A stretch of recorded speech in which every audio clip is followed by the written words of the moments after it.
నమస్తే రమ్మగారు. నమస్తే జయ. రమ్మగారు, బియ్యానికి, పప్పులకి, రవ్వలకి పురుగులండి. విపరీతమైన పురుగులు.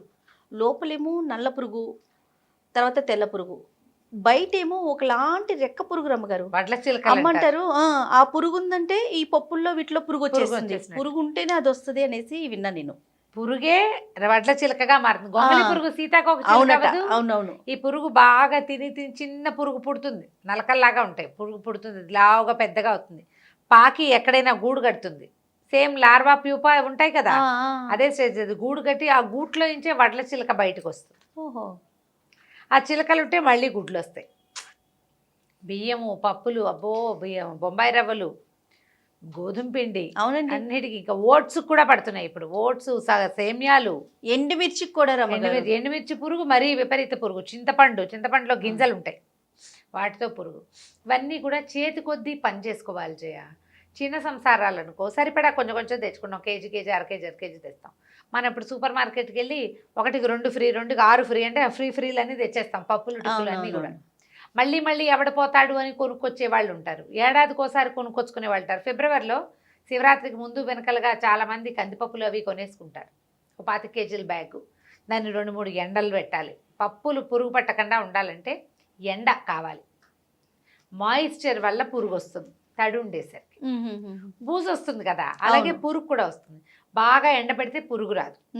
డ్రైగా ఉండాలి. దాని తోడు డబ్బాలు కూడా శుభ్రంగా ఉండాలి. మనం అందులో చేయి పెట్టి తీసుకునేటప్పుడు తడి పొడి చేతులు పెట్టకూడదు. బియ్యంలో కూడా అంతే. తడి గ్లాస్ పెట్టేస్తాం, తడి చేతులు పెట్టేస్తాము.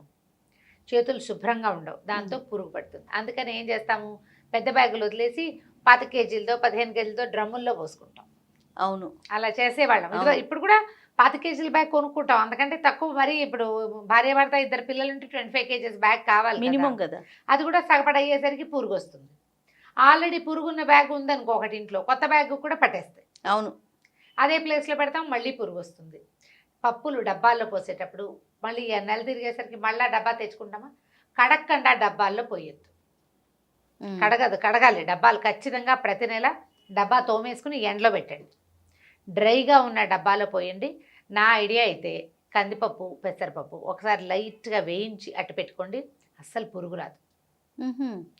2 కేజీలు అయితే మనం వెయిట్ చేయగలుగుతాం. దానికి ఏమి నీళ్ళు అక్కర్లేదు కదా, నూనె అక్కర్లేదు. పెద్ద మూకుడు కొంచెం వేడెక్క నుంచి మూకుట్లో పోసేయండి. బాగా మీకు నల్లబడిపోకర్లా, ఒక్క రవ్వ అట్లా మొత్తం మాయిశ్చర్ పోయేలాగా చేస్తే సరిపోతుంది. పల్లీలేనంతే కదండి. పల్లీలు కూడా లేత వేపు రానిచ్చి అట్టు పెట్టుకోవచ్చు. కాకపోతే అది మనకు తెలియదు కదా. పల్లీలు గిల్లీలు ఫ్రిడ్జ్లో పెట్టేసుకోవచ్చు జయ. పల్లీకి కూడా మహా పురుగు పడుతుంది. అవునండి, తెల్లగా ఎంత ఉంటుంది. ఆ పురుగున్న పప్పులు ఉంటే మనం ఏం చేయొచ్చు అంటే, డబ్బాలో పోసేసేటప్పుడే ఒకసారి పళ్ళెల్లో పోసి ఏమైనా గింజలు బాగుండలేదేమో చూసి ఏరేసుకోండి. పురుగున్న గింజ ఉంటే ఆటోమేటిక్గా మిగిలిన వాటిని పాడు చేసేస్తాం. అవును, ఏరి పక్కన పెట్టుకోవటము. తర్వాత ఏమో కందిపప్పు, పెసరపప్పు రెండింటిని వేయించుకోవటం. శనగపప్పు కూడా దోరగా వేయించేసుకోవచ్చు. తిరమాతలో వేసుకుంటాం. ఏం చేస్తాం, శనగపప్పుతో మనం తాలింపుల్లో వేస్తాము. నానబెట్టి ఏదైనా అట్లు పోసుకుంటాం. నానబెట్టి మనం బొబ్బట్లు కానీ వడలు కానీ చేసుకుంటాం, సరిపోతుంది, పర్వాలేదు. ఒక మినపప్పునే మనం వేపలేకపోతాం. అవును, ఇడ్లీకి దోశకి వాడతాం కాబట్టి మినపప్పుని మనం ఏం చేయలేము. మినపప్పుని ఎండలో పెట్టుకోండి. నువ్వులు, ఆవాలు, జీలకర్ర, ధనియాలు వీటన్నిటిని కూడా ఎండే పురుగుకి మందు. లేదా పెట్టకుండా కొన్ని వస్తువులు మనం వేయించుకోవచ్చు. బియ్యపు రవ్వ ఇది ఉంటుంది కదా, గోధుమ రవ్వ, బొంబాయి రవ్వ రెండింటిని కూడా వేయించి పెట్టేసుకోవచ్చు. లైట్గా వేయించి పెట్టుకోండి. ఉప్మా రవ్వ అయితే బాగా వేయించుకోవచ్చు. గోధుమ రవ్వని కొంచెం లైట్గా వేయించుకోవాలి. బియ్యపు రవ్వని వేపలేం. బియ్యపు రవ్వ ఎక్కువ చేసుకోము, అప్పటికప్పుడు చేసుకుంటాం. కొనుక్కు తెచ్చుకున్నది ఎత్తి ఫ్రిడ్జ్లో పెట్టండి. మనం వేయించలేము, దీన్ని ఏమీ చేయలేము, ఎండలో పెట్టలేము, మనకు సాగదు అనుకున్న వాటన్నిటికీ ఫ్రిడ్జే మందు. అందులో పెట్టుకోవటమే. అవి కాకుండా ఇప్పుడు బియ్య బస్తాలో ఏం చేస్తారంటే వెల్లుల్లిపాయలు వేసుకోవచ్చు.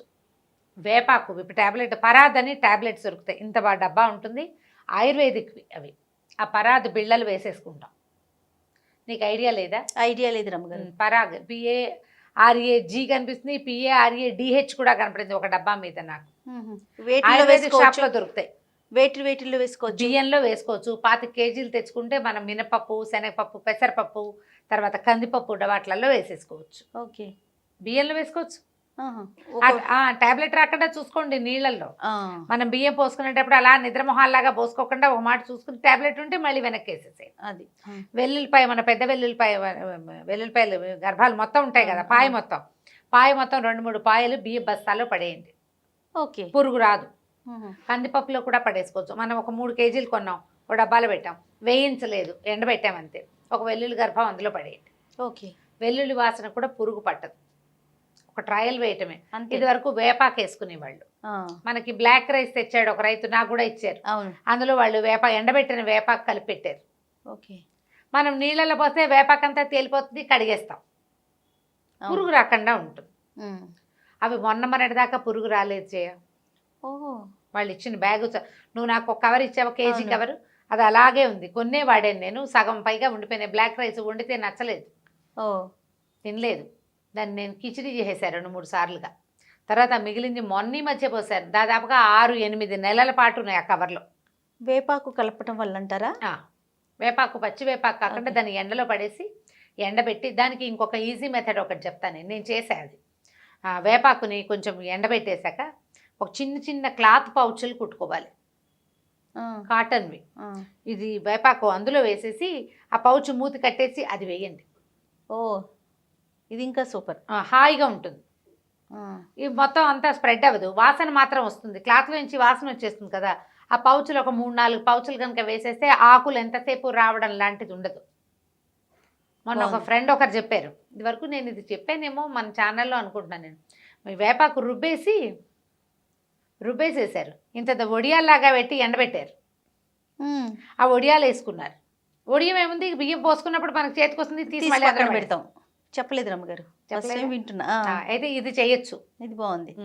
వేపాకులో ఏంటంటే వేపకి నీకు జిగురు ఉండదు.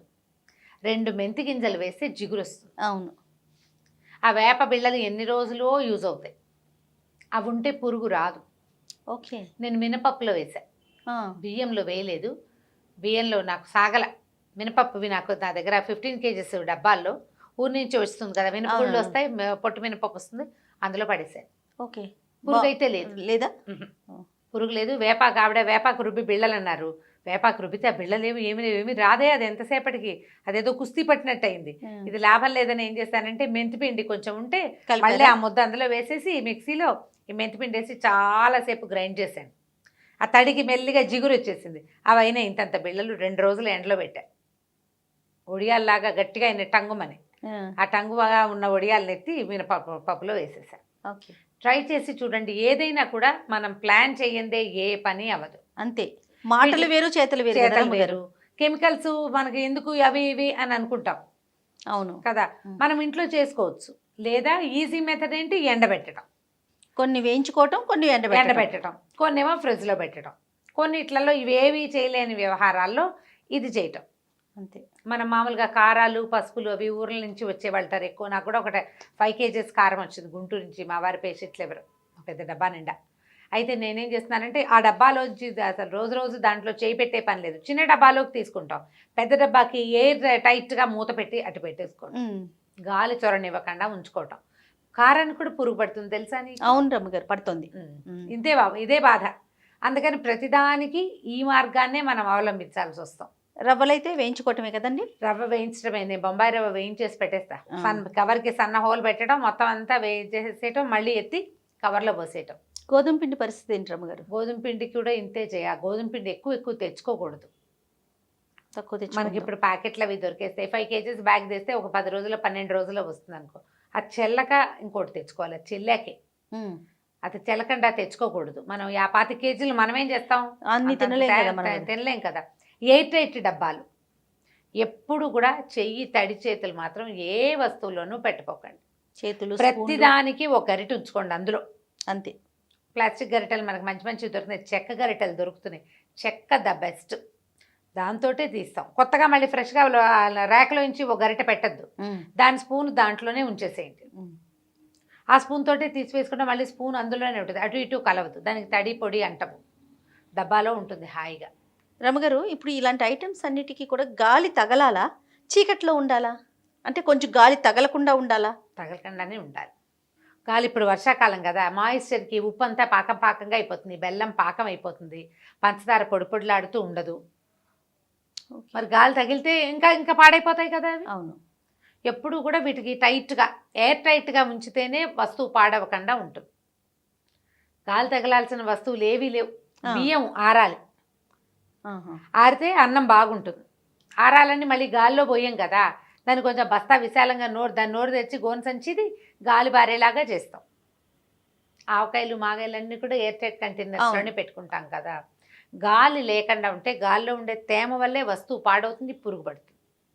అది లేకపోవటమే మంచిది. ఎయిర్ టైట్ డబ్బాలు దొరుకుతున్నాయి ఇప్పుడు, ఎయిర్ తీసేసేయచ్చు అందులో ఇచ్చి. మనం వస్తువుకి గాలి తగలకూడదు, అది ఓకే. వెలుతురు అడుగుతున్నా నేను. వెలుతురు అంటావా? ఎంత వెలుతురు దొరుకుతుంది అల్మార్లలో. కానీ వెనక్కి పెట్టిన డబ్బాలు ఎప్పటికప్పుడు చూసుకోవాలిగా, పురుగు వచ్చిందో ఏమొచ్చిందో చూసుకుంటూ ఉండాలి. అంత వెలుతురు ఉండదు అల్మార్లలో, మనం అంతంత వెలుతురుగా ఉంచాం, తలిపేస్తాము, లోపల చీకటేగా ఉంటుంది. అవును. గాలి వెలుతురు నీకు ఇప్పుడు వెలుతురు కాదు కావాల్సింది, ఎండ. మనం ఎండలో పెడతాం కదా, ఇంకా వెలుతురు గురించి ఆలోచించద్దు. ఓకే. పప్పులు మనం 10 కేజీలు కొంటే ముందో 10 కేజీలు వాడాము, మిగిలిన 15 కేజీలు మళ్ళీ ఇంకో ఎండబెట్టండి. అలా పెట్టుకోవాలి. పెసరపప్పు అయినా, కందిపప్పు, శనగపప్పు, మినపప్పు, ఏవైనా, బియ్యం ఎండబెట్టకూడదు. ఓకే. పసుపు కారము ఎండబెట్టకూడదు, ఉప్పు ఎండబెట్టచ్చు. పంచదారలో చీమలు పట్టకుండా కాసిన లవంగాలు వేస్తే చీమలు పట్టకుండా ఉంటాయి. కొంచెం చీమల బాధ మనకైతే తక్కువే ఉంటుంది, ఊళ్ళల్లో కాస్త ఎక్కువగా ఉంటుంది. వాళ్ళు ఏం చేస్తారు, అంత గమాక్సిన్ వేసుకుని, లేకపోతే ఈ లక్ష్మణ రేఖలు అవి రాసేస్తారు. చాక్ పీస్ రాసిన చీమలు రావు. గోడల వెంబడి ఎక్కడైనా హోల్స్ ఉంటే వైట్ సిమెంట్తో హోల్స్ పూడ్చేసేయండి వర్షాకాలం, అప్పుడు ఇంకా చీమలు రాకుండా ఉంటాయి. ప్రధానంగా పురుగే పెద్ద సమస్య. చీమైనా మనం దులుపుకుంటాం, పురుగు పెట్టింది చీదరగా ఉంటుంది, అది పొట్టలోకి వెళ్తుందని అనిపిస్తుంది కదా, చీమ పరిగెత్తి పారిపోతుంది, పురుగు ఎక్కడికి వెళ్తుంది? ప్రతిసారి చెరిగి పోసుకోవటం, బాగు చేసి డబ్బాల్లో పోసుకోవటం, అంతా పనులు కదా. అందుకని మనం ప్యాక్డ్ తెచ్చుకుంటాం, కేజీ తెచ్చుకుంటాం. వాళ్ళకి ఏం సమస్యలు పెద్దగా ఉంటాయి కానీ కొంచెం తక్కువ. ఎక్కువ కొనుక్కునే వాళ్ళకే ఈ ప్రాబ్లమ్స్. ఒకసారి ఇలా ట్రై చేసి చూడండి, ఎలా కుదిరితే అట్లా. ఈసారి వేయించింది బాగుంది అనిపించింది అనుకోండి, నెక్స్ట్ మంత్ కూడా వేయించుకోండి. దీంతో పాటే మనం ఏం చేస్తాము, మసాలా దినుసులన్నీ వేయించి పెట్టుకుంటాము, పౌడర్లు చేసి పెట్టుకుంటాము. సాంబార్ పొడి, చారు పొడి, కూర పొడి, గరం మసాలా పొడి, వాంగి బాత్కి ఏదైనా మైసూర్ రసం పొడి, ఇదే పొళ్ళు చేసుకుంటాం. వాటితో పాటు మనం కారపొళ్ళు, తర్వాత కొబ్బరి పొడి అన్నంలో వేసుకుని తినేందుకు అవి చేస్తాం కదా. ఆ వాటితో పాటు ఇది ఒక పద్ధతిగా అలవర్చుకుంటే ఈజీగా ఉంటుంది. తర్వాత ఇంకా చూసుకోవాల్సిన పని ఉండదు, ఎంతసేపు చూసుకోవక్కర్లా. వస్తువు ఒక్కొక్కసారి చూడు పైదన్నీ వాడతామా, చివరి ఇంత ఇంకా ఆ డబ్బాలో ఇంత మేరకు ఉందనుకో, ఇది పురుగు పడుతుంది, పారబోయాల్సి వస్తుంది. అవును, వేస్ట్ కదా. కొంచెం ఒళ్ళొంచి కాస్త బ్రెయిన్ వాడి పనిచేస్తే కనుక వస్తువు వృధా కాకుండా ఉంటుంది. ఆలోచించి చూడండి. తప్పకుండా రమ్మగారు. నమస్తే. నమస్తే.